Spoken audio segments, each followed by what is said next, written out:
সালাবা সালাবা একজন কবিরাজ। জেমাদ ইবনে সালাবা কবিরাজ পাগলামি ভালো করতে পারে। সৌদি আরবের মাটিতে এই কথা ছড়িয়ে গেছে যে মোহাম্মদ পাগল হয়ে গেছে।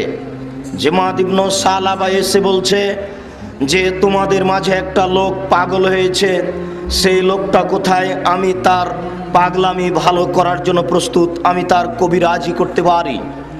জনগণ বলল, ওই দেখো, ওই যে মোহাম্মদ, তার বিবেক নষ্ট হয়েছে। আল্লাহ হচ্ছেন 360 জন, ও বলছে না আল্লাহ একজন, তবুও নাকি সপ্তম আকাশের উপরে রয়েছে। আরে ইহুদি খ্রিস্টান অন্তত 3 জন আল্লাহ মানে, এ বলছে যে 3 জনও নয়, মাত্র একজন। আমরা না হয় 360 জন মানি, তো ইহুদি খ্রিস্টানেরা 360 জন মানে না, অন্তত 3 জন মানে।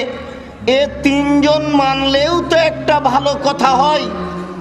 এ বলছে যে 3 জনও নয়, মাত্র একজন সপ্তম আকাশের উপরে থাকে। তাই আল্লাহ তাআলা তাদের মন্তব্য নকল করে বলছেন, আজালাল আলিহাতা ইলাহান ওয়াহিদ ইন্না হাযা লা শাইউন উজাব। আরে এতগুলি মাবুদকে একজন করে দিল, এটা তো বিরাট আশ্চর্য। হায় হায়, এ কি বলে কি? এতগুলি মাবুদকে একজন করে দিল, এটা তো বিরাট আশ্চর্য। এ বলে কি? হয় একে হত্যা করতে হবে, না হয় জেলখানায় বন্দি করতে হবে, না হয় দেশ থেকে তাড়িয়ে দিতে হবে, যে কোনো একটা করতে হবে। কেন? আল্লাহ হচ্ছে মাবুদ, হচ্ছে 360 জন, আর এ বলছে যে একজন। কি করে সহ্য করা যায়? তাই তারা বলছে এ পাগল হয়েছে। অন্তত 3 জন বললে না হয় মেনে নেওয়া যেত কষ্ট করেও, একজন মানা যায় কি করে? তাই জেমাদ ইবনে সালাবা বলছে যে আপনার বিবেক নষ্ট হয়ে গেছে, আমি কি আপনার ব্যাপারে কবিরাজি করতে পারি? অনুমতি চাচ্ছে। তো আল্লাহর নবী অনুমতি দিবেন বলে দুটা কথা বলছেন। কথা বলতে হলে আগে আল্লাহর প্রশংসা করতে হয়, আর নবীর উপরে দুরূদ পড়তে হয়। এই জন্য এদেশের মাটিতে কোরআন তেলাওয়াত দিয়ে অনুষ্ঠান শুরু হয়, এটাও ঠিক নয়। কোরআন তেলাওয়াত করলেও আগে আল্লাহর প্রশংসা করতে হবে, রাসূলের প্রতি দুরূদ পড়তে হবে, তারপরে আউযুবিল্লাহ বলতে হবে, বিসমিল্লাহ বলতে হবে, কোরআন তেলাওয়াত করতে হবে। এটাই সুন্নাত। শুধু কোরআন দিয়ে অনুষ্ঠান শুরু হবে না। যদি তাই হয় তাহলে আল্লাহ রাসূল এরকম কিছু করলেন না। যে কোনো আলোচনা যদি বড় শাহাদাত বলতে পারেন, হামদ ও সালাত, ভালো কথা, আল্লাহ রাসূলের মুখ দিয়ে প্রমাণ পাওয়া যায়। আর যদি বড় না বলতে পারেন, ছোট বলেন, সহিহ হাদিস দ্বারা প্রমাণ আছে, আলহামদুলিল্লাহি ওয়াহদা ওয়াসসালাতু ওয়াসসালামু আলা মান লা নাবিয়্যা বা'দা। এটা হচ্ছে আল্লাহর প্রশংসা এবং রাসূলের প্রতি দুরূদ পড়ার সবচেয়ে ছোট মাধ্যম। আল্লাহর নবী কথা বলবেন কবিরাজের সামনে, তাই তিনি শুরু করলেন, ইন্নাল হামদালিল্লাহ নাহমাদুহু ওয়া নাস্তাইনুহু ওয়া নাস্তাগফিরুহু মান ইয়াহদিহিল্লাহু ফালা মুযিল্লা লাহু ওয়া মান ইউযলিল ফালা হাদিয়া লাহু ওয়া আশহাদু আল্লা ইলাহা ইল্লাল্লাহু ওয়া আশহাদু আন্না মুহাম্মাদান আবদুহু ওয়া রাসূলুহু। আল্লাহর নবী এই পর্যন্ত পড়লেন। নিজেই নবী, নিজেই আল্লাহর প্রশংসা করছেন। এরপরে তিনি নিজের ওপরেই নিজের সাক্ষী দিচ্ছেন এবং শান্তির কথা বলছেন। আপনি দুরূদ পড়েন, নবীও দুরূদ পড়তেন। তিনি বলতেন যে আল্লাহ মুহাম্মদ এবং তার পরিবারের উপরে শান্তি অবতীর্ণ করো, যেমন ভাবে ইব্রাহিমের উপরে করেছে। তো তিনি মানুষের সামনে কথা বলবেন, তাই হামদ ও সালাত শুরু করলেন। এটা ছিল আরবি। কবিরাজও ছিল আরবি, আরবি ভাষা। কবিরাজ আরবি ভাষা বুঝতে পারত। আল্লাহর নবী কিন্তু কথা বলেননি, বলবেন তার সূচনা করছেন। আমরাও দেখি এদেশের আলেম ওলামাগণ, দেখি জুমার দিন খুতবায় উঠে কি কি যেন আরবি বলেন। অনেকক্ষণ আরবি বলার পরে দেখি আমাদের সাথে কথা বলছেন। এরকম জালসাতেও দেখি যে আলেম ওলামা দাঁড়িয়ে আরবিতে যেন কি বলেন। এরপরে আমাদের সামনে কথা শুরু করেন। আরবিতে যেটা বলেন সেটা হচ্ছে আল্লাহর প্রশংসা এবং নবীর প্রতি দুরুদ ও সালাম। আমাদের দেশে সংক্ষিপ্ত একটা মানুষের বানানো দুরুদ আছে, সেটা হচ্ছে নাহমাদুহু ওয়া নুসাল্লি আলা রাসূলিহিল কারীম। এইভাবে হাদিসে নেই, তবে হাদিসে আছে ফাহামিদাল্লাহ ওয়া আসনা আলাইহি, আল্লাহর প্রশংসা করলেন, তারপরে তার গুণকীর্তন বর্ণনা করলেন। এই বাক্যের উপরে হয়তোবা ভারত, বাংলাদেশ, পাকিস্তানের আলেম ওলামা বা অন্য অন্য দেশের আলেমগণ ধরে নিয়েছেন যে নাহমাদুল্লাহ ওয়া নাস্তাগফিরুহু নাহমাদুহু ওয়া নুসাল্লি আলা রাসূলিহিল কারীম, এটুকু বলা যাবে। আমরা এটা সরাসরি নাকচ করি না, তবে আল্লাহ রাসূলের মুখের দরুদ যদি মনে করেন সবচেয়ে ছোট, তাহলে সেটা হলো এই আলহামদুলিল্লাহি ওয়াহদা ওয়াসসালাতু ওয়াসসালামু আলা মান লা নাবিয়্যা বাদা। আর যদি বড় মনে করেন তাহলে যেটা আমরা বলছি সেটা।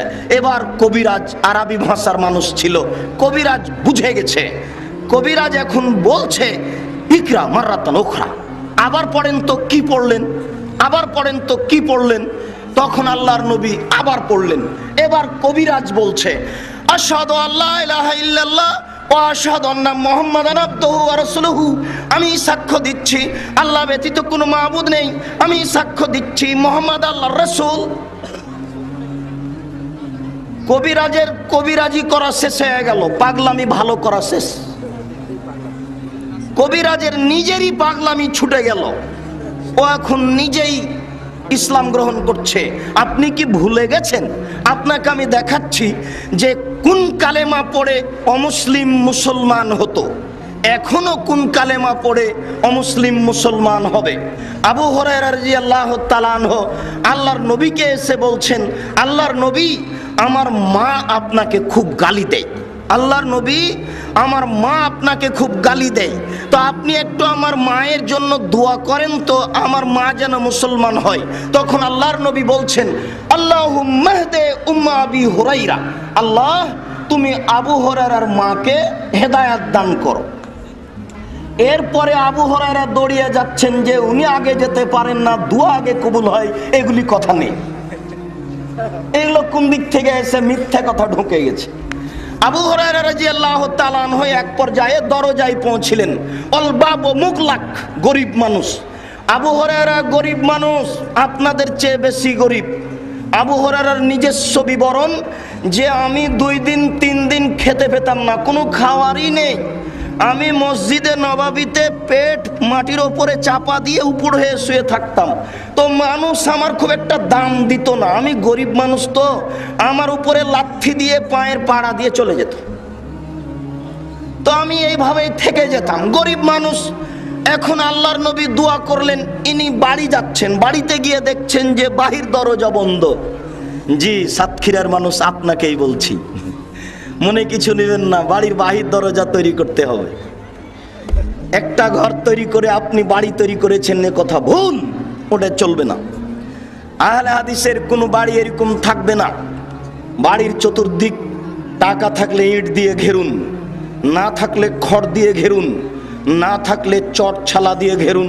বাড়ির চতুর্দিক ঘিরতে হবে, মধ্যে একটা দরজা থাকবে, সেই দরজায় একটা দরজা দেওয়া থাকবে, আপনার স্ত্রী বন্ধ করবে বিসমিল্লাহ বলে। যদি দরজা না থাকে তাহলে একটা কাপড় ঝুলানো থাকবে, আপনার স্ত্রী যখন রাতে শুইতে যাবে তখন একখানা ছোট খড় কুটা বিসমিল্লাহ বলে এই দরজায় রেখে দিবে। আল্লাহর নবী বলছেন সকাল পর্যন্ত এই দরজা দিয়ে কোনো শয়তান প্রবেশ করবে না। বুখারী মুসলিমের হাদিস, কথার মধ্যে কথা এসেছে। আপনাকে দেখাচ্ছি আবু হুরায়রার বাহির দরজা আছে, ভিতরে ঢুকতে পারেন না, খুব গরিব মানুষ। দরজায় গিয়ে থেমে গেলেন, ধাক্কা দিচ্ছেন, তবে তিনি বলছেন আমি পানির আওয়াজ শুনতে পাচ্ছি, মনে হচ্ছে যেন আমার মা ভিতরে পানি নাড়াচাড়া করছেন। তিনি কথা বলছেন, তার মানে তার মা গোসল করছে, ইসলাম গ্রহণ করবে, মন মানসিকতা পরিবর্তন হয়ে গেছে। যাদের মন পরিবর্তন হয়েছে আপনার প্রতি অসন্তুষ্ট, তার বদনাম করিয়েন না, তার গীবাত করিয়েন না, তার জন্য আল্লাহর কাছে দোয়া করেন। তার মনটা ভালো হয়ে গেলেই তো আপনাকে ভালোবাসবে। আপনি রংপুর থেকে এসেছেন বা অন্য জেলা থেকে এসেছেন, এসে বলছেন যে অমুক অমুক বলছে যে খবরদার যাও না, নওদাপাড়া মারামারি হতে পারে, গাড়ি ভেঙে দিতে পারে, দুই একজন মানুষ যাও। আপনি তার ব্যাপারে কিছু না বলে আগে আল্লাহকে বলুন, আল্লাহ ওর ভুল হচ্ছে, তুমি ওকে সংশোধন করো। এই কথা আগে বলতে হবে। আল্লাহর নবী দোয়া করে দিয়েছেন, দোয়া মহিলার ভিতরে লেগে গেছে, আল্লাহ কবুল করে নিয়েছেন। মহিলা আল্লাহ রাসূলকে গালি দেওয়া ব্যতীত ইসলাম গ্রহণ করবে প্রস্তুতি নিচ্ছে। আবু হুরায়রা বলছেন আমার মা দরজা খুলে দিলেন। দরজা খুলে দিয়ে যখন সামনে দাঁড়ালেন তখন দেখলাম মাথায় উড়না চাদর নেই। তিনি বলছেন যে আমার মা খুব তাড়াহুড়া করে এসে দরজা খুলেছে, এই জন্য মাথায় কাপড় দেওয়ার সুযোগ হয়নি। এ দেখেন ছেলের সামনে মা বের হয়ে আসছে, তো মায়ের মাথায় ওড়না ছিল না, এ কথা আবু হুরায়রা বলছেন। তাহলে বোঝা যাচ্ছে যে ভিতরেও মহিলা ওড়না মাথায় দিয়ে থাকবে বা বের হলে মাথায় কাপড় দিয়ে বের হতে হবে। হাদিস তো মুসলিম শরীফের। আপনার কাছে বিবেচনা কি? আপনার কাছে বিবেচনা কি? আপনি দেখুন, আমি যেটা বলছি সেটা হচ্ছে দরজা খুলে মা বেটা সামনাসামনি। আবু হুরায়রার মা বলছেন আশহাদু আল্লা ইলাহা ইল্লাল্লাহ ওয়া আশহাদু আন্না মুহাম্মাদান আবদুহু ওয়া রাসূলুহু, আমি সাক্ষ্য দিচ্ছি আল্লাহ ব্যতীত কোনো মাবুদ নেই, আমি সাক্ষ্য দিচ্ছি মুহাম্মদ আল্লাহর রাসূল। এ দেখেন অমুসলিম মুসলমান হচ্ছে। একটু সুমামা বিন ওসাল নামে একজন লোক, খুব সম্মানী এক দেশের রাজা, সাহাবীগণ ধরে নিয়ে এসে হাতে রশি দিয়ে মসজিদের খুঁটিতে বেঁধে রেখেছেন। এ দেখেন হিন্দু মানুষ মসজিদে ঢুকে বসে থাকতে পারে।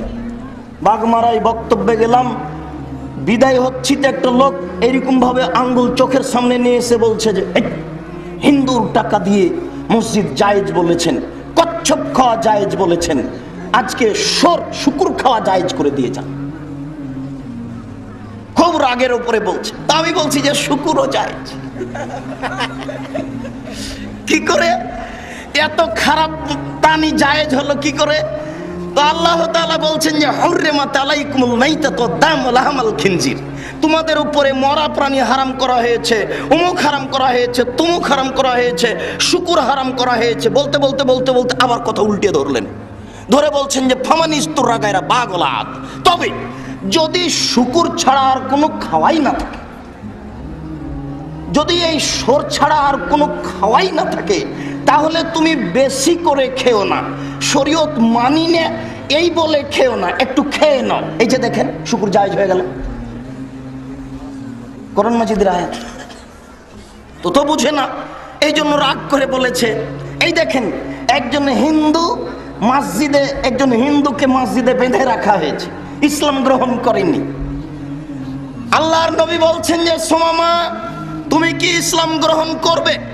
সুমামা বলছে তাকতল জাদামিন আইনতুনি ওয়ালা শাকিরিন, এই ইসলাম গ্রহণ করব মানে আপনি যদি আমাকে হত্যা করেন তাহলে আপনাকে হত্যা করা হবে, আপনি যদি আমাকে ছেড়ে দেন তাহলে আপনার শুকরিয়া আদায় করা হবে, ছাড়তে গিয়ে যদি পয়সা চান প্রদান করা হবে। আল্লাহর নবী কিছু বললেন না। পরের দিন বলছেন সুমামা তুমি কি ইসলাম গ্রহণ করবে? সুমামা বলছে ইসলাম গ্রহণ করব মানে আপনি যদি আমাকে হত্যা করেন রক্তের প্রতিশোধ নেওয়া হবে, আপনি যদি আমাকে ছেড়ে দেন শুকরিয়া আদায় করা হবে, ছাড়তে গিয়ে যদি পয়সা চান প্রদান করা হবে। আল্লাহর নবী কিছু বললেন না। পরের দিন বলছেন সুমামা তুমি কি ইসলাম গ্রহণ করবে? সুমামা বলছে আমি ইসলাম গ্রহণ করব মানে আপনি যদি আমাকে হত্যা করেন রক্তের প্রতিশোধ নেওয়া হবে, আপনি যদি আমাকে ছেড়ে দেন শুকরিয়া আদায় করা হবে, ছাড়তে গিয়ে যদি পয়সা চান প্রদান করা হবে। আল্লাহর নবী বললেন সঙ্গী সাথী ফাতলে কুহু, একে ছেড়ে দাও, এ চলে যাক। সাহাবীগণ তাকে ছেড়ে দিলেন। এবার লোকটা চলে যাচ্ছে আর মনে মনে বলছে ভদ্র মানুষ হলে কি আর এত বড় ভদ্র হতে হয়? ভদ্র মানুষ দেখেছি, তবে এত বড় ভদ্র দেখিনি। যার বাড়িতে আমি 3 দিন থেকে বাঁধা আছি, রশি দিয়ে বাঁধা আছি, তাকেই বলছি যে আমাকে হত্যা করলে তোমাকেও করব, এরপরেও আমাকে ছেড়ে দেন না। এ খুব ভালো মানুষ। ব্যাক করে এসে সামনে একটা ছিল, পুকুর ছিল, পানি পেয়ে গোসল করে ফিরে এসেছে। ইসলাম গ্রহণ করলে গোসল করতে হয়।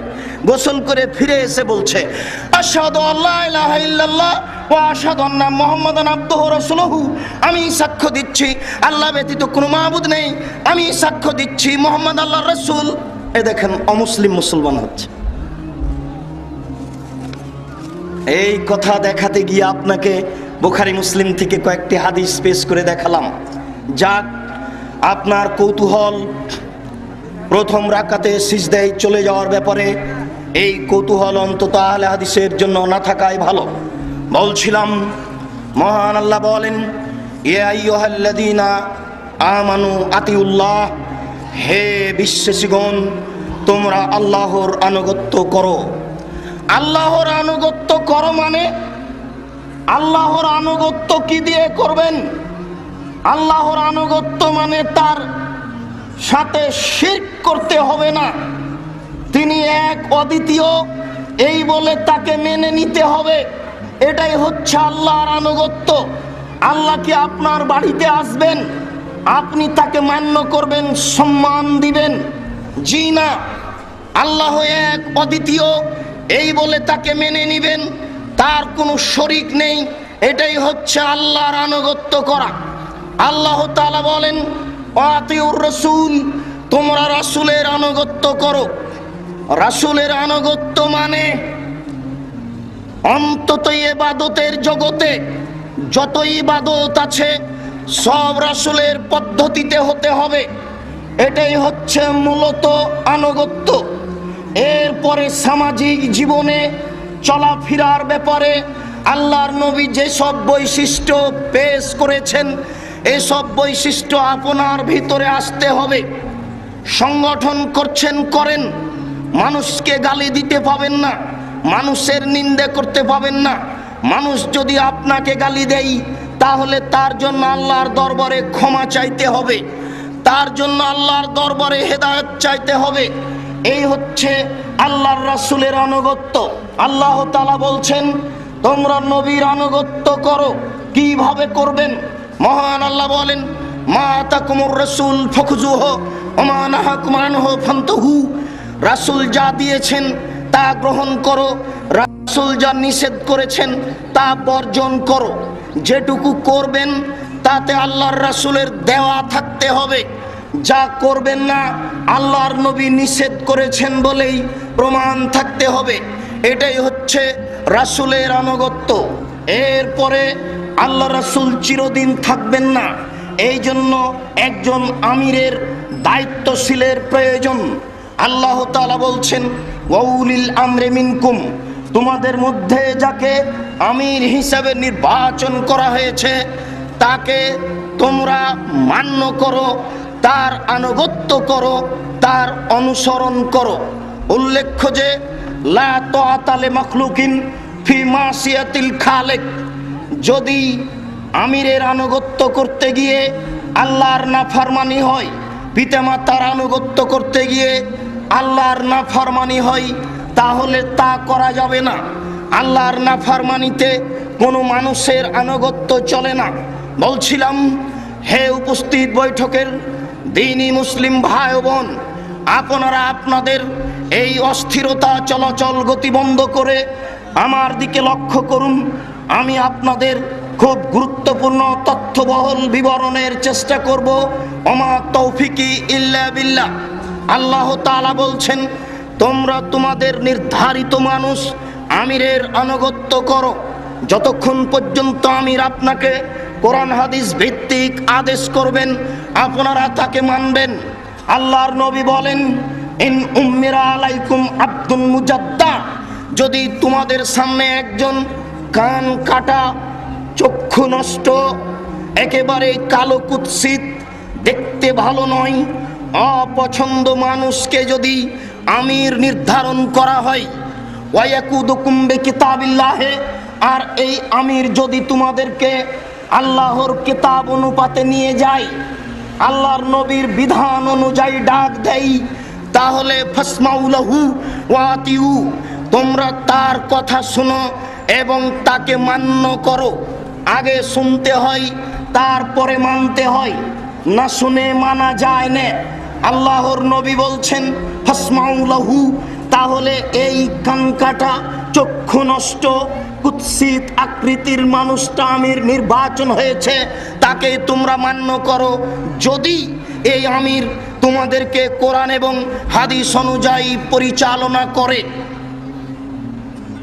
আবু হুরায়রা রাদিয়াল্লাহু তাআলা আনহু বলেন, নবী করিম সাল্লাল্লাহু আলাইহি সাল্লাম বললেন, মান আতানি ফাকাদ আতা আল্লাহ, কেউ যদি আমার আনুগত্য করে তাহলে সে আল্লাহর আনুগত্য করলো।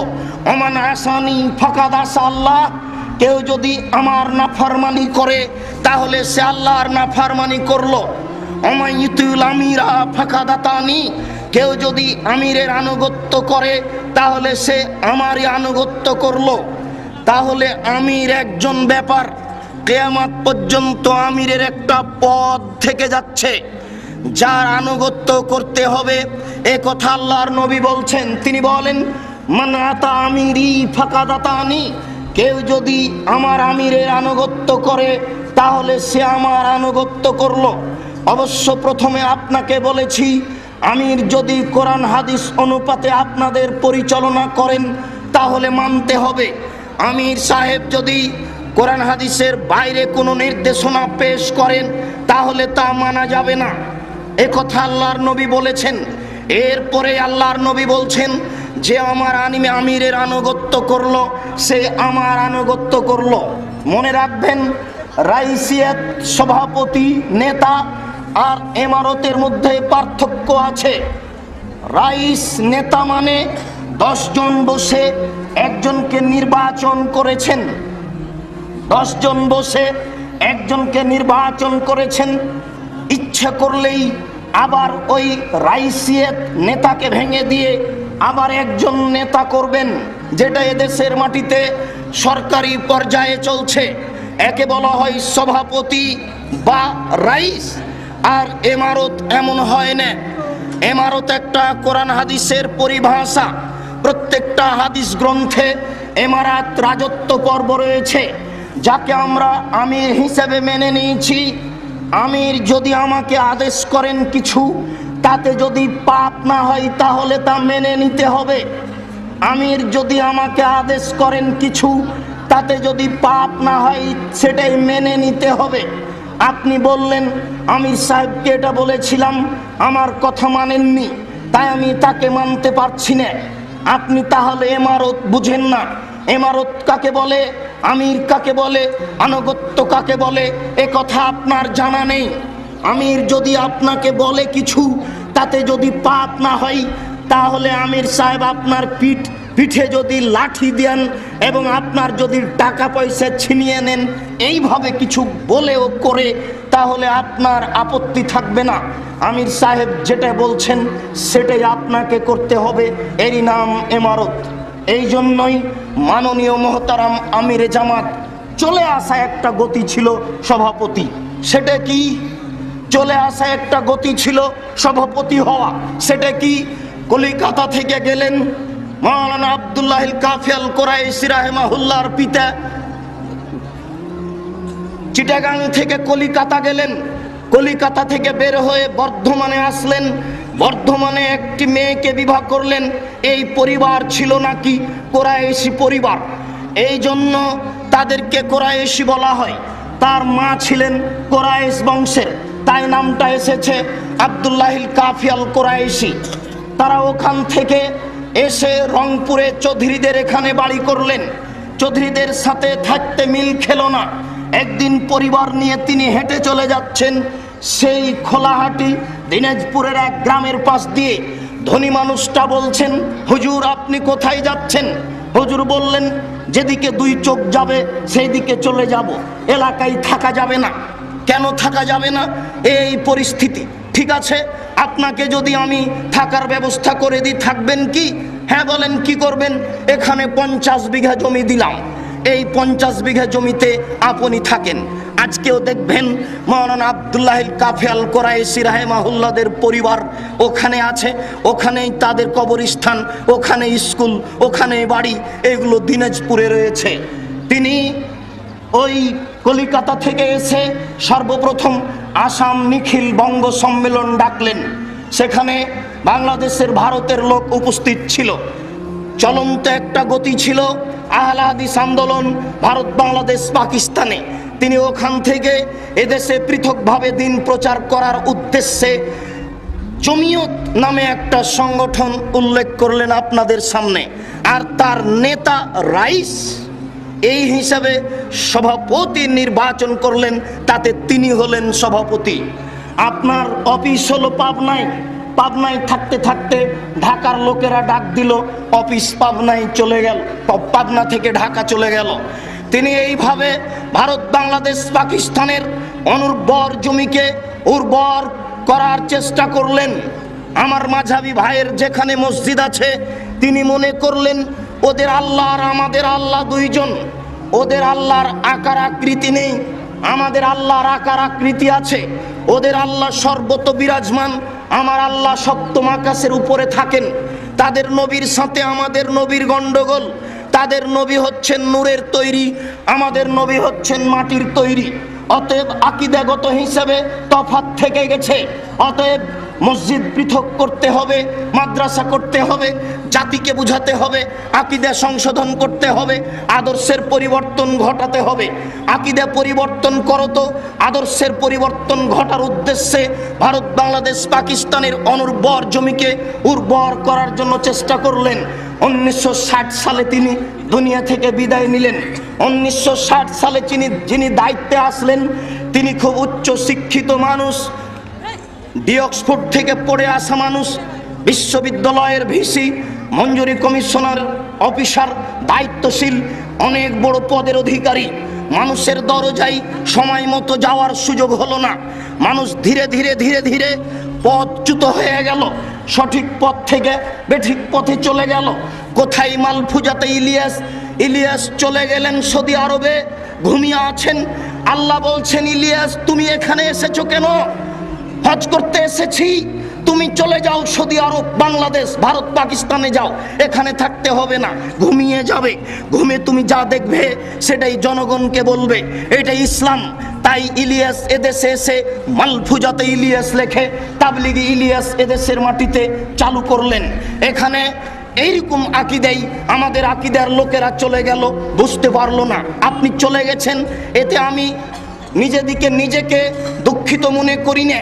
আমরা যারা দায়িত্ব পালন করছি তাদের জন্যই মূলত দুঃখ। 1960 সাল থেকে নিয়ে এ যাবৎ 1960 সাল থেকে নিয়ে এ যাবৎ 1960 সাল থেকে নিয়ে এ যাবৎ এদেশের মাটিতে আহলে হাদিস আন্দোলনের তৎপরতা একেবারে নিচে যেতে যেতে মনে হচ্ছে যাই নিভাই, বাতিতে আর তেল নেই, এই নিভাই কি জ্বলে, এই নিভাই কি জ্বলে, এইভাবে থাকতে লাগলো।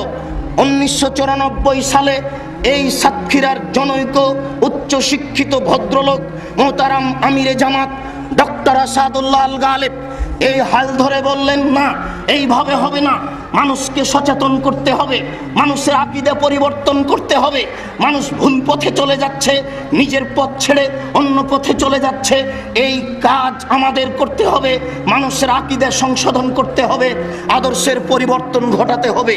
তাই তিনি যুবকদের নিয়ে যুব সংঘ করলেন, বাচ্চাদের নিয়ে সুনামনি করলেন, আপনাদের নিয়ে আহলে হাদিস আন্দোলন করলেন। জাতির কাছে সব জায়গায় যাওয়া সম্ভব নয়, তাই তিনি আত্মাহারিক পত্রিকা বই আকারে বের করলেন যাতে করে সবার কাছে যায়, ফতোয়া যেন খুব ঠিক হয়। এই জন্য তিনি ফতোয়া বোর্ড তৈরি করলেন। এদেশের মাটিতে ফতোয়া বোর্ডের মাধ্যমে ফতোয়া বের হবে, এটা সর্বপ্রথম চিন্তা চেতনা, সর্বপ্রথম কাজ হচ্ছে মাননীয় মোহতারাম আমিরে জামাত ডক্টর আসাদুল্লাহ আল গালেবের পরিকল্পনা। 1994 সাল থেকে নিয়ে এদেশের মাটিতে একটা তৎপরতা চলতে থাকলো। ওই তৎপরতার বিনিময়ে আজকে আপনি মনে করছেন আমার আকীদা সংশোধন হয়েছে। ওই তৎপরতার বিনিময়ে আজকে এই মাঠে হাজার হাজার নারী পুরুষ দেখতে পাচ্ছেন। এই তৎপরতায় আপনি তাহারিক পত্রিকা পাচ্ছেন। এই তৎপরতায় আপনি আমাদেরকে প্রত্যেকটা দেশে প্রত্যেকটা জেলায় দেখতে পাচ্ছেন আকীদা আদর্শের পরিবর্তন ঘটানোর পরিকল্পনা। যাক দুঃখিত, সময় সাপেক্ষে আপনাকে আমি বলার চেষ্টা করব। আমাদের তৎপরতার অভাবে আমরা পিছনে চলে গেছি। 1960 সাল থেকে নিয়ে 1994 সাল পর্যন্ত দু একদিন নয়, দেখেন তো কতদিন হয়।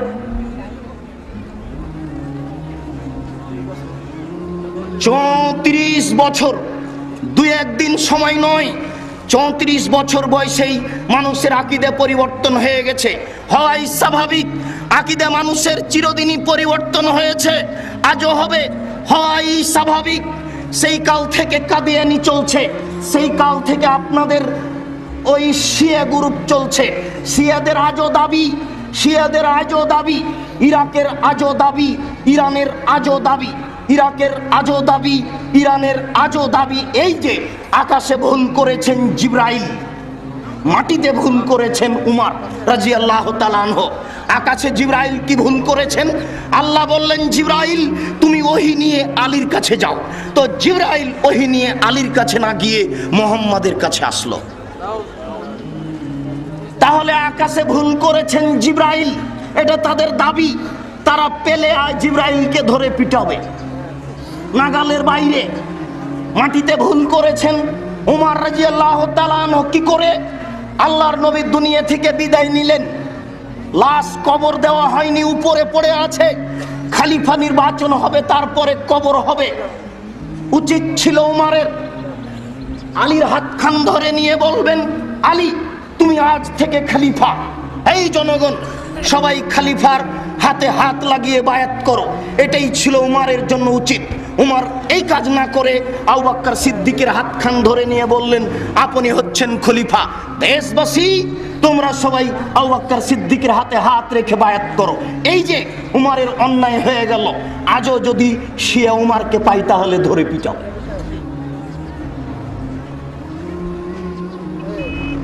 জাতির আকীদার পরিবর্তন অনেক দিন আগে থেকেই আছে।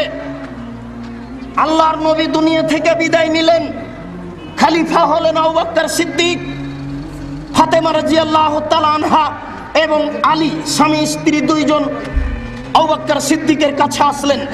এসে বললেন, আমার শ্বশুরের জমি জায়গা অর্থ সম্পদ বুঝিয়ে দেন। ফাতেমা বললেন, আমার পিতার অর্থ সম্পদ জমি জায়গা বুঝিয়ে দেন। আবু বকর সিদ্দিক বললেন, জি না, হবে না। রাসূল বলেছেন নবীদেরকে উত্তরাধিকারী হয় না, অতএব এ কাজ করা যাবে না। আমি আবু বকর সিদ্দিক বলছি এ কাজ করতে পারবো না। স্বামী স্ত্রী রাগ করে উঠে গেলেন। আবু বকর সিদ্দিকের সাথে কথা বলা বন্ধ হয়ে গেল। এমন ভাবে বন্ধ হয়ে গেল, স্ত্রী ফাতেমা মারা গেলেন গভীর রাতে। আবু বকর উমরকে জানালেন না, আলী নিজে নিজেই কবর খুঁড়ে স্ত্রীকে মাটিতে পুঁতে দিলেন। আবু বকর উমরকে জানালেন না। সমাজে আজও দ্বন্দ্ব দেখা দিতে পারে, নিরাশার কিছু নেই। সমাজে আজও দ্বন্দ্ব দেখা দিতে পারে, নিরাশার কিছু নেই। আশা রেখেই আপনাকে আগে বাড়তে হবে। সেই দিন নাম উল্লেখ করছি না এই বৈঠকে, পাকিস্তানে লোকটি বললেন যে নির্বাচন পদ্ধতিতে নেমে খলিফা হতে হবে, দেশ পরিচালনা করতে হবে। 1900 সম্ভবত যাক বর্তমান প্রায় 70 বছর হচ্ছে। 70 বছর থেকে এই তৎপরতাই চলছে যে এদেশের খেলাফত দখল করতে হবে নির্বাচনের মাধ্যমে। আমরা যদি সংসদে যেতে পারি তাহলেই এদেশে কোরআন এবং হাদিস এর আইন চালু করতে পারবো। এই আকীদা ঠিক নয়। যদি তাই হতো তাহলে ফেরাউন মারা গেল, সংসদ খালি হলো। ফেরাউন ডুবে গেল, সংসদ খালি হলো। মুসা আলাইহিস সালাম ওই সংসদে বসে দেশবাসীকে বলবেন আল্লাহ একজন, তা না করে মুসা আলাইহিস সালাম নদীর অপর পাড়ে গিয়ে বালুর চরে চরে ঘুরে বেড়াচ্ছেন। ফেরাউন ডুবে গেল, সংসদ বিরান পড়ে থেকে গেল। আকীদার পরিবর্তন ছাড়া কোরআন হাদিসের হুকুম চালু করা যায় না। আদর্শের পরিবর্তন ছাড়া কোরআন হাদিসের হুকুম চালু করা যায় না। আমি একজন দায়িত্বশীল আমাকে একজন হিন্দু ভোট দিয়েছে, আমি কি তার উপরে কোরআনের হুকুম চালু করতে পারবো? একেবারে নগ্ন মহিলা আমাকে ভোট দিয়েছে, আমি কি তাকে এখন বলতে পারি যে তুমি এই মুহূর্তেই হেজাব পরিধান করো, পর্দা করতে হবে? এদেশের যারা সুদখোর ঘুষখোর, অফিস আদালত সুদে ঘুষে পরিপূর্ণ হয়ে আছে, আমি বললাম আজকেই তোমাকে এগুলি মানতে হবে। তাহলে কি তারা মেনে নিতে সক্ষম? জি না। যতক্ষণ পর্যন্ত তার আকীদা পরিবর্তন না করতে পেরেছি, তাকে বুঝাতে না পেরেছি সুদ খাওয়া হারাম, সুদ বৈধ নয়, তোমাকে ছেড়ে দিতে হবে, তুমি একজন মহিলা, তোমাকে পর্দা করতে হবে, ও নিজেই বলবে ঠিক আছে আজ থেকে আমি পর্দা স্বীকার করলাম, ও নিজেই বলবে আজ আমি সুদ ছেড়ে দিলাম। এইভাবে যখন মানুষ সবাই ছেড়ে দিবে, তখন তার উপরে কোরআন হাদিস চালু করা যাবে। এটাই হচ্ছে ইমারত, এটাই পথপন্থা হচ্ছে আমিরের। আমির জনগণকে আনুগত্যের ভিত্তিতে কোরআন হাদিসের আদেশ করবেন, আল্লাহ এবং আল্লাহর রাসূলের আইন বাস্তবায়নের চেষ্টা করবেন। তাই আল্লাহর নবী বললেন, শোনো, একজন কান কাটা মানুষ, নাক কাটা মানুষ, কুৎসিত মানুষ যদি আমির হয় আর যদি কোরআন হাদিস অনুপাতে পরিচালনা করে, তাহলে তোমরা তা মেনে নাও। আবু হুরায়রা রাদিয়াল্লাহু তাআলা আনহু বলেন, রাসূল সাল্লাল্লাহু আলাইহি সাল্লাম বললেন, মান রা মিন আমিরিহি শায়ান ইয়াকরাহুহু, কেউ যদি আমিরের মধ্যে কোনো ভুল ত্রুটি দেখতে পায়, আমির একজন মানুষ, ভুল হতে পারে, নবীগণেরও সিদ্ধান্তে কিছু ভুল হয়েছে। কি ভুল? বলেন কি আব্দুর রাজ্জাক সাহেব, বলেন কি? জি, আল্লাহর নবী মদিনায় গেলেন, দেখলেন জনগণ পুরুষ খেজুরের ওই ছড়াগুলি মাদি খেজুর গাছে লাগিয়ে দিচ্ছে। আল্লাহর নবী বললেন, এ কি, এটা না করলে হয় না? ঠিক আছে, আপনাকে আমরা নবী বলে মানি, আপনাকে মান্য করি, বললেন, ছেড়ে দিলাম। পরের বছর তারা করলো না এ কাজ, খেজুর কমে গেল শত শত মন। জনগণ এসে বলল, আল্লাহর নবী ঘটনা উল্টে গেছে, খেজুর কমে গেল। ঠিক আছে, দুনিয়াবি ব্যাপারে তোমরাই ভালো বুঝো, আমি অত বুঝি না। দিনের ব্যাপারে যেটা বলছি সেটা গ্রহণ করবে, দুনিয়ার ব্যাপারে তোমাদের চিন্তা গ্রহণীয়। জনগণ আবার পুরুষ খেজুরের ছড়াগুলি মাদি খেজুরের গাছে লাগাতে লাগলো, ফল বেশি হলো, আজও হচ্ছে। এ দেখেন, বিষয়টি ভেবে দেখুন, বিষয়টি ভাববার। সামাজিক ব্যাপারে আমিরের একটা ভুল হয়েছে, আপনি মনে করলেন হয়েছে, হয়েছি, তাতে আসে যায় না। আল্লাহর নবী বলছেন, ফল ইয়াসবির, ধৈর্য ধারণ করো। আমিরের যদি তুমি কিছু ভুল দেখতে পাও, যেটাকে তুমি অপছন্দ মনে করছো, তাহলে ধৈর্য ধারণ করো। আল্লাহর নবী বলছেন, ফাইনাহু মান লাইসা ফি উনুকিহি বায়া, যদি কারো কাঁধে আনুগত্য না থাকে, যদি কারো কাঁধে বায়াত না থাকে, যদি আনুগত্য না থাকে, মাতা মিতাতান জাহেলিয়াতান, তাহলে সে জাহেল হয়ে মৃত্যুবরণ করলো। আমরা অনুরোধ করছি, অন্তত আপনার একটা আনুগত্যের দৃষ্টি থাকতে হবে কোনো একজন আমিরের সাথে। আমি যে আমিরের কথা বলছি, সেই আমিরেরই আপনাকে আনুগত্য করতে হবে, কথা আমি বলিনি। পাঁচজনকে জিজ্ঞাসা করে যদি করা লাগে করবেন, যদি না করা লাগে ছাড়বেন, কিন্তু আমি অনুরোধ করছি আপনি আনুগত্য নিয়ে থাকেন। আল্লাহর নবী বললেন, মান খারাজা মিনাত তাত, কেউ যদি আনুগত্য থেকে বের হয়ে যায়, ফায়াদুলে আসাবিয়াতিন আও ইয়ানসুরা আসাবিয়াতান, সে মানুষকে ডাকে স্বজন নয়, সে মানুষকে দাওয়াত দেয় স্বজন প্রীতিতে, নিজের সুবিধায়, ফামাতা মিতাতান জাহেলিয়াতান, এই অবস্থায় যদি সে মারা যায়, তাহলে জাহেল হয়ে মারা যাবে। নবী করিম সাল্লাল্লাহু আলাইহি সাল্লাম বলেন, আমরুকুম বিখামসিন, আমি তোমাদের 5টা জিনিসের আদেশ করছি।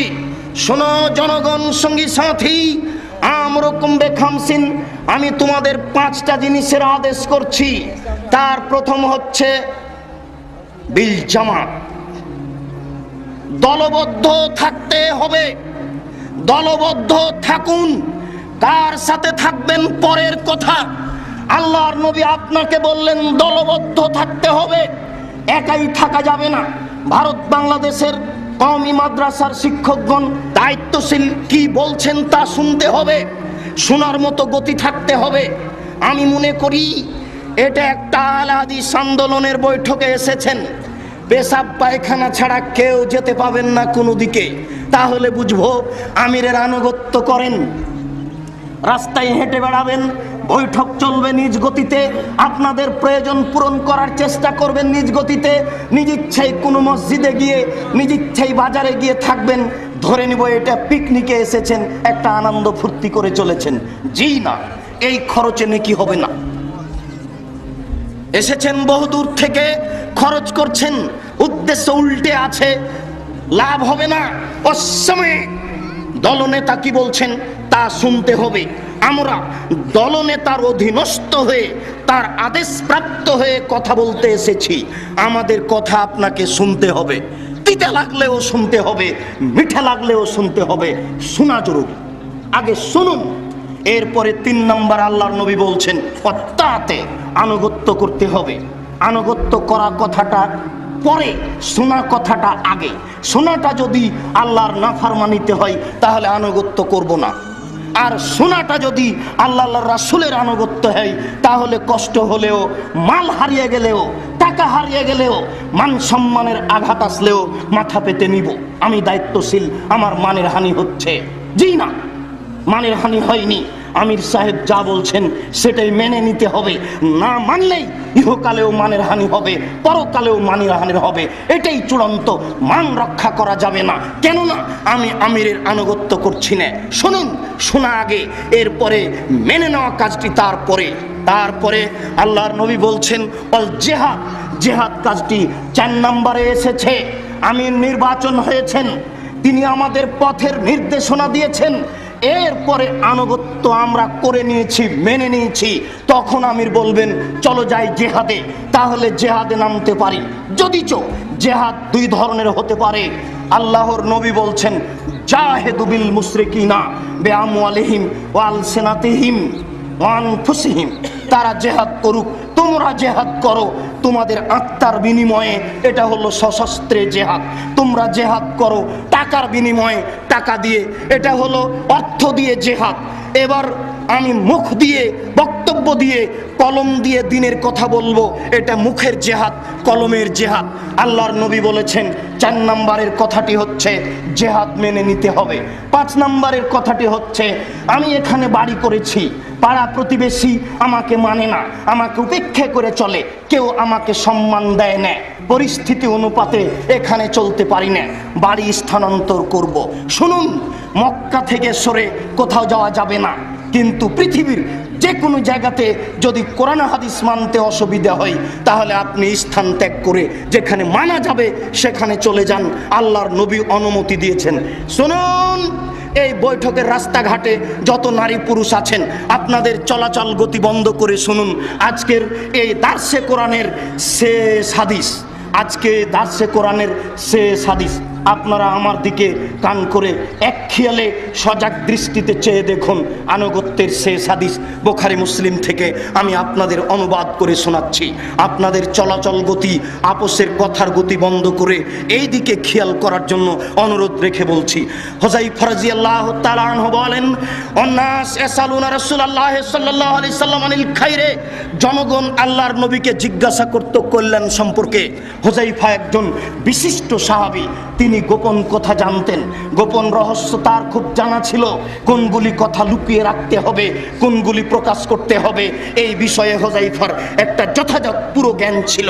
তিনি বলছেন, জনগণ জিজ্ঞাসা করত আল্লাহর নবীকে কল্যাণ সম্পর্কে, আমি জিজ্ঞাসা করতাম অকল্যাণ সম্পর্কে। মাখা ফাতিদ্রেকানি, আমার ভয় হতো কখন যে অকল্যাণ আমাকে ধরে নিবে, বিপদ আমাকে ধরে নিবে, পাপ আমাকে ধরে নিবে। এই জন্য আমি আল্লাহর নবীকে সব সময় জিজ্ঞাসা করতাম কল্যাণ সম্পর্কে। জিজ্ঞাসা করতে গিয়ে বললাম, আল্লাহর নবী, ইন্না কুন্না ফি জাহিলিয়াতিন শাররিন, আমরা ছিলাম পাপের মধ্যে, অনিষ্টের মধ্যে। ফাজানাল্লাহু তাআলা বিহাযাল খাইরে, আল্লাহ আমাদেরকে কল্যাণ দিয়েছেন। এখন আমরা খুব ভালো, আমরা কোরআন মাজিদ পেয়েছি, আল্লাহর নবী আপনার আমরা আনুগত্য পেয়েছি, আপনার আদর্শ পেয়েছি, আকীদা পরিবর্তন করেছি, আমরা খুব ভালো আছি, আল্লাহ আমাদের উপরে খুশি আছেন। হাল বাদা হাজাল খাইরি মিন শাররিন, এই কল্যাণের পরে কি কোনো খারাপ আসবে? এই কল্যাণের পরে কি কোনো অকল্যাণ আসবে? আল্লাহর নবী বললেন না, হ্যাঁ এই কল্যাণের পরে অকল্যাণ আসবে, এই ভালোর পরে খারাপ আসবে।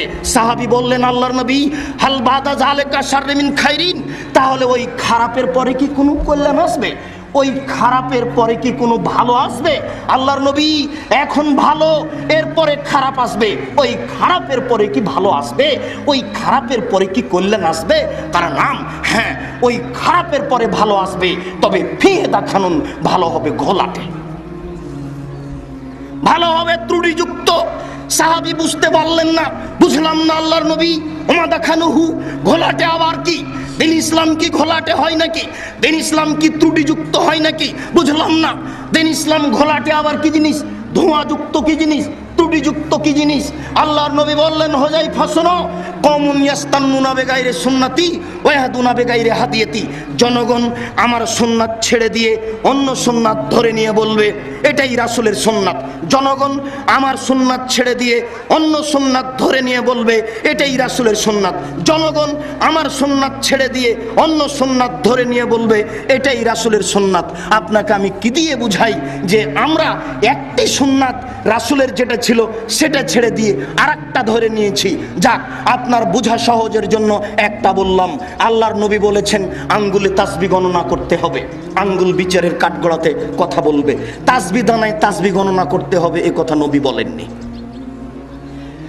রাসূলের সুন্নাত হলো আঙ্গুল দিয়ে তাসবিহ গণনা করা, আমরা সেখানে ধরে নিয়েছি তাসবিহ দানা দিয়ে তাসবিহ গণনা করা। এবার আদর্শ, আদর্শ আল্লাহর নবী বলছেন আমার আদর্শ ছেড়ে দিয়ে অন্য আদর্শ ধরে নিয়ে বলবে এটাই রাসূলের আদর্শ। একটা দেখাই যেটা আপনার জন্য খুবই সহজ, সেটা কি? মোবাইল রিং হচ্ছে, আপনি অন করে দিয়ে বলছেন হ্যালো, এটা রাসূলের আদর্শ নয়। ওরা নাকি কুকুরকে ডাকে এইভাবে, ওরা নাকি। আল্লাহর নবী যেটা বলছেন সেটা হচ্ছে অন করে দিয়ে বলতে হবে আসসালামু আলাইকুম, কে ভাই কেমন আছেন, কি বলছেন, আসসালামু আলাইকুম। এটা হলো রাসূলের আদর্শ। দেখেন তো আদর্শ উল্টে গেছে কিনা? আদর্শ উল্টে গেছে।